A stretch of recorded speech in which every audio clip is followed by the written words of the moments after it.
ആകാശവാണി.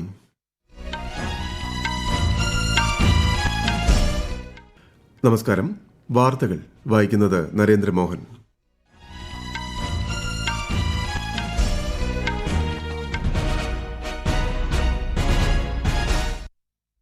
പ്രധാന വാർത്തകൾ. പ്രധാനമന്ത്രി നരേന്ദ്രമോദിയും റഷ്യൻ പ്രസിഡന്റ് വ്ളാഡിമിർ പുടിനുമായുള്ള കൂടിക്കാഴ്ച ന്യൂഡൽഹിയിൽ പുരോഗമിക്കുന്നു. രാഷ്ട്രപതി ഭവനിൽ വ്ളാഡിമിർ പുടിന് ഇന്ന് ഔദ്യോഗിക സ്വീകരണം നൽകി.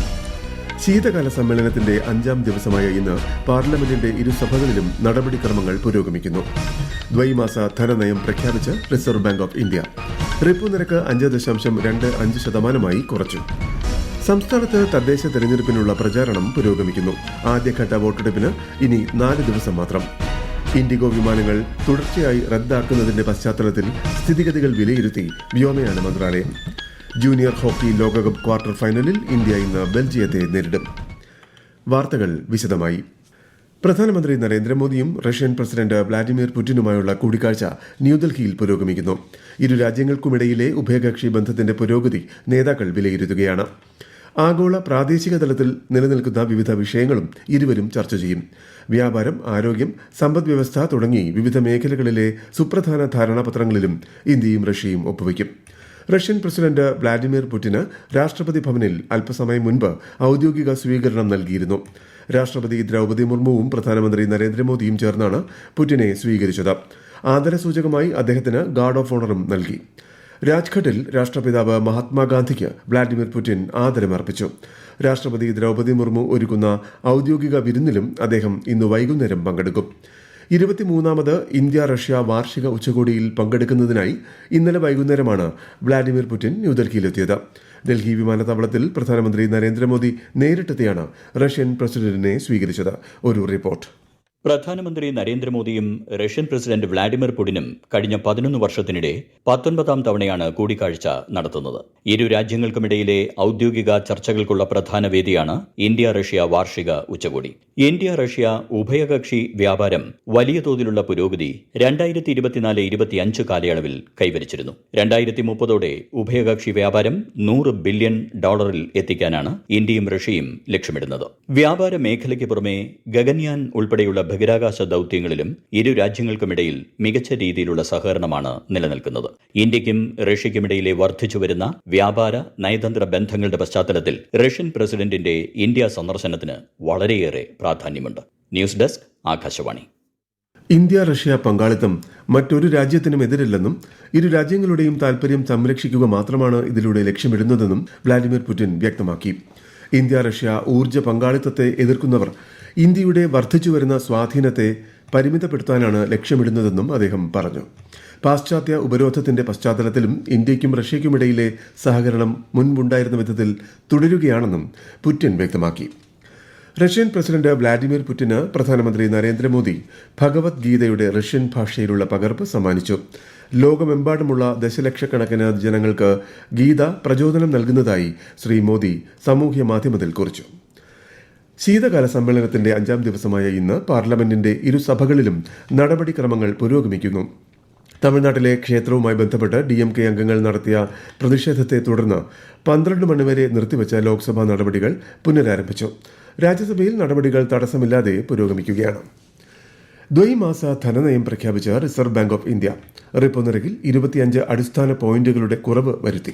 ഇതോടെ റിപ്പോ നിരക്ക് 5.5 നിന്നും 5.25% കുറഞ്ഞു.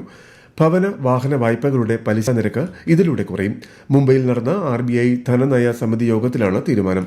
രാജ്യത്ത് പണപ്പെരുപ്പം ഗണ്യമായി കുറഞ്ഞതായും RBI ഗവർണർ സഞ്ജയ് മൽഹോത്ര പറഞ്ഞു. 2025-26 സാമ്പത്തിക വർഷത്തെ GDP വളർച്ചാ നിരക്ക് 6.8% നിന്നും 7.3% ഉയരുമെന്ന് പ്രതീക്ഷിക്കുന്നതായും RBI ഗവർണർ അറിയിച്ചു.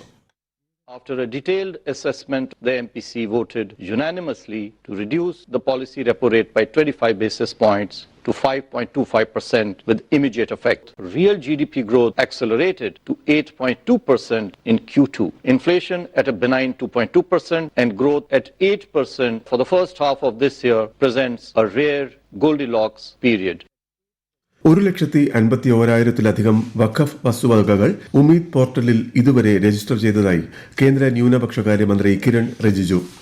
പോർട്ടലിൽ വസ്തുവകകൾ രജിസ്റ്റർ ചെയ്യാൻ കേന്ദ്രം നിശ്ചയിച്ചിരുന്ന 6 മാസ സമയപരിധി ഇന്ന് അവസാനിക്കുകയാണ്. ലക്ഷക്കണക്കിന് വസ്തുവകകൾ ഇനിയും രജിസ്റ്റർ ചെയ്യാൻ ബാക്കിയുണ്ടെന്നും മന്ത്രി ന്യൂഡൽഹിയിൽ മാധ്യമങ്ങളോട് പറഞ്ഞു. പോർട്ടലിൽ അടുത്ത 3 മാസത്തിനിടെ രജിസ്റ്റർ ചെയ്യുന്നവരിൽ നിന്നും പിഴ ഈടാക്കില്ലെന്നും മന്ത്രി ഉറപ്പു നൽകി.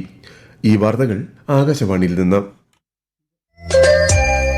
ആകാശവാണി വാർത്തകളും വാർത്താ അധിഷ്ഠിത പരിപാടികളും all India radio news Thiruvananthapuram YouTube ചാനലിലും @all India radio news Thiruvananthapuram Facebook പേജിലും AIR ന്യൂസ് തിരുവനന്തപുരം ഇൻസ്റ്റഗ്രാം അക്കൌണ്ടിലും @AIR ന്യൂസ് TVM X ഹാൻഡിലും ലഭ്യമാണ്. സംസ്ഥാനത്ത് തദ്ദേശ തെരഞ്ഞെടുപ്പിന്റെ ആദ്യഘട്ട വോട്ടെടുപ്പിന് ഇനി 4 ദിവസം മാത്രം. തിരുവനന്തപുരം മുതൽ എറണാകുളം വരെ 7 ജില്ലകളിൽ ഈ മാസം 9-നാണ് ആദ്യഘട്ട വോട്ടെടുപ്പ്. വാർഡുകളിൽ സ്ഥാനാർത്ഥികൾ പ്രചാരണം ശക്തമാക്കിയിരിക്കുകയാണ്. വാഹന പ്രചാരണ റാലികൾ, റോഡ് ഷോ, വീടുകൾ തോറുമുള്ള വോട്ടഭ്യർത്ഥന ഉൾപ്പെടെ പുരോഗമിക്കുന്നു. 2ാം ഘട്ടത്തിൽ തൃശൂർ മുതൽ കാസർഗോഡ് വരെയുള്ള ജില്ലകളിൽ 11-നാണ് വോട്ടെടുപ്പ്. 13-നാണ് വോട്ടെണ്ണൽ. സംസ്ഥാനത്ത് ഡിജിറ്റൈസ് ചെയ്ത SIR ഫോമുകളുടെ എണ്ണം 2,61,55,000-ഓട് അടുക്കുന്നതായി മുഖ്യ തെരഞ്ഞെടുപ്പ് ഓഫീസർ രത്തൻ യു കേൽക്കർ. ഇത് മൊത്തം വിതരണം ചെയ്ത ഫോമുകളുടെ 93.91%. ഫോമുകൾ സ്വീകരിക്കുന്നതിനും അപ്ലോഡ് ചെയ്യുന്നതിനുമായി സജ്ജമാക്കിയിട്ടുള്ള ക്യാമ്പുകൾ ഇന്നും തുടരും. ഇൻഡിഗോ വിമാനങ്ങൾ തുടർച്ചയായി റദ്ദാക്കുന്നതിന്റെ പശ്ചാത്തലത്തിൽ വിമാന കമ്പനി ഉദ്യോഗസ്ഥരുമായി സിവിൽ ഏവിയേഷൻ ഡയറക്ടറേറ്റ് ജനറൽ അവലോകന യോഗം ചേർന്നു. വ്യോമയാന മന്ത്രി റാം മോഹൻ നായിഡു യോഗത്തിൽ സന്നിഹിതനായി. തടസ്സങ്ങൾ പരിഹരിക്കുന്നതിനും ക്രൂ റിക്രൂട്ട്മെന്റ്, പരിശീലനം എന്നിവയ്ക്കുമായി വിശദമായ മാർഗരേഖ തയ്യാറാക്കാൻ മന്ത്രി നിർദ്ദേശം നൽകി. പ്രതിദിനം 100 കണക്കിന് സർവീസുകൾ ഇൻഡിഗോ റദ്ദാക്കുന്നത് യാത്രക്കാർക്ക് കടുത്ത പ്രതിസന്ധിയാണ് സൃഷ്ടിക്കുന്നത്. ഇന്നലെ മാത്രം 300ഓളം സർവീസുകൾ റദ്ദാക്കിയതായാണ് വിവരം. യാത്രക്കാർ വിമാന വിവരങ്ങൾ കൃത്യമായി പരിശോധിക്കണമെന്ന് വിമാനത്താവള അധികൃതർ മുന്നറിയിപ്പ് നൽകി. റിലയൻസ് അനിൽ അംബാനി ഗ്രൂപ്പിന്റെ 1,120 കോടി രൂപയുടെ സ്വത്തുവകകളും നിക്ഷേപങ്ങളും താൽക്കാലികമായി കണ്ടുകെട്ടിയതായി എൻഫോഴ്സ്മെന്റ് ഡയറക്ടറേറ്റ്.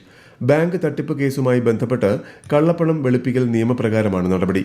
10,117 കോടി രൂപയുടെ വസ്തുവകകളാണ് കേസിൽ ഇതുവരെ കണ്ടുകെട്ടിയത്. ശ്രീലങ്കയിൽ ദിത്വ ചുഴലിക്കാറ്റിൽ മരിച്ചവരുടെ എണ്ണം 486 ഉയർന്നു. 341 പേരെ കാണാതായി. 1.5 ലക്ഷത്തിലധികം പേർ ഇപ്പോഴും ദുരിതാശ്വാസ കേന്ദ്രങ്ങളിൽ കഴിയുകയാണ്. മേഖലയിൽ രക്ഷാ ദുരിതാശ്വാസ പ്രവർത്തനങ്ങൾ പുരോഗമിക്കുന്നു. ഓപ്പറേഷൻ സാഗർ ബന്ധുവിലൂടെ ഇന്ത്യ ദുരന്തബാധിതരെ മേഖലയിൽ നിന്നും പുറത്തെത്തിക്കുന്നതും മെഡിക്കൽ സഹായം നൽകുന്നതുമടക്കമുള്ള പ്രവർത്തനങ്ങൾ തുടരുകയാണ്. ജൂനിയർ പുരുഷ ഹോക്കി ലോകകപ്പ് ക്വാർട്ടർ ഫൈനലിൽ ഇന്ത്യ ഇന്ന് ബെൽജിയത്തെ നേരിടും. രാത്രി 8 മണിക്ക് ചെന്നൈയിലാണ് മത്സരം. പാസ്പോർട്ട് വെരിഫിക്കേഷൻ റെക്കോർഡുകൾ ഇനി മുതൽ ഡിജി ലോക്കർ പ്ലാറ്റ്ഫോമിൽ ലഭ്യമാകും. പേപ്പർ രഹിത സേവനം പ്രോത്സാഹിപ്പിക്കുന്നതിനായി വിദേശകാര്യ മന്ത്രാലയവുമായി സഹകരിച്ച് വാർത്താവിനിമയ മന്ത്രാലയമാണ് ഈ സൗകര്യം ഒരുക്കിയത്. രേഖകൾ സുരക്ഷിതമായി സൂക്ഷിക്കാനും വിശദമായി പരിശോധിക്കാനും ഇത് പൌരന്മാരെ സഹായിക്കുന്നു. ഡിജി ലോക്കറിന്റെ ഇഷ്യൂഡ് ഡോക്യുമെന്റ് വിഭാഗത്തിലാകും പാസ്പോർട്ട് വെരിഫിക്കേഷൻ റെക്കോർഡുകൾ ലഭ്യമാവുക. അനധികൃതമായി ആയുധങ്ങൾ കൈവശം വെച്ചതിനും ആയുധക്കടത്ത് നടത്തിയതിനും 4 പേരെ ദേശീയ അന്വേഷണ ഏജൻസി അറസ്റ്റ് ചെയ്തു. 3 സംസ്ഥാനങ്ങളിലായി NIA നടത്തിയ വ്യാപക തിരച്ചിലിലാണ് ഇവർ പിടിയിലായത്. ബീഹാർ, UP, ഹരിയാന ഉൾപ്പെടെയുള്ള സംസ്ഥാനങ്ങളിലാണ് തിരച്ചിൽ നടന്നത്. 1 കോടിയിലധികം രൂപയും ഡിജിറ്റൽ ഉപകരണങ്ങളും ഇവരിൽ നിന്നും കണ്ടെടുത്തിട്ടുണ്ട്. രാജ്യത്തെ ഓഹരി വിപണികളിൽ നേട്ടം. ബോംബെ ഓഹരി സൂചിക സെൻസെക്സ് 492 പോയിന്റ് ഉയർന്ന് 85,757. നിഫ്റ്റി 151 പോയിന്റ് ഉയർന്ന് 26,185 വ്യാപാരം പുരോഗമിക്കുന്നു. പ്രധാന വാർത്തകൾ വീണ്ടും. പ്രധാനമന്ത്രി നരേന്ദ്രമോദിയും റഷ്യൻ പ്രസിഡന്റ് വ്ളാഡിമിർ പുടിനുമായുള്ള കൂടിക്കാഴ്ച ന്യൂഡൽഹിയിൽ പുരോഗമിക്കുന്നു. രാഷ്ട്രപതി ഭവനിൽ വ്ളാഡിമിർ പുടിൻ ഇന്ന് ഔദ്യോഗിക സ്വീകരണം നൽകി. ശീതകാല സമ്മേളനത്തിന്റെ 5ാം ദിവസമായ ഇന്ന് പാർലമെന്റിന്റെ ഇരുസഭകളിലും നടപടിക്രമങ്ങൾ പുരോഗമിക്കുന്നു. ദ്വൈമാസ ധനനയം പ്രഖ്യാപിച്ച് reserve bank of India. Repo നിരക്ക് 5.25% കുറച്ചു. സംസ്ഥാനത്ത് തദ്ദേശ തെരഞ്ഞെടുപ്പിനുള്ള പ്രചാരണം പുരോഗമിക്കുന്നു. ആദ്യഘട്ട വോട്ടെടുപ്പിന് ഇനി 4 ദിവസം മാത്രം. ഇൻഡിഗോ വിമാനങ്ങൾ തുടർച്ചയായി റദ്ദാക്കുന്നതിന്റെ പശ്ചാത്തലത്തിൽ സ്ഥിതിഗതികൾ വിലയിരുത്തി വ്യോമയാന മന്ത്രാലയം. ജൂനിയർ ഹോക്കി ലോകകപ്പ് ക്വാർട്ടർ ഫൈനലിൽ ഇന്ത്യ ഇന്ന് ബെൽജിയത്തെ നേരിടും. വാർത്തകൾ കഴിഞ്ഞു. അടുത്ത വാർത്താ പ്രക്ഷേപണം വൈകുന്നേരം 6:30.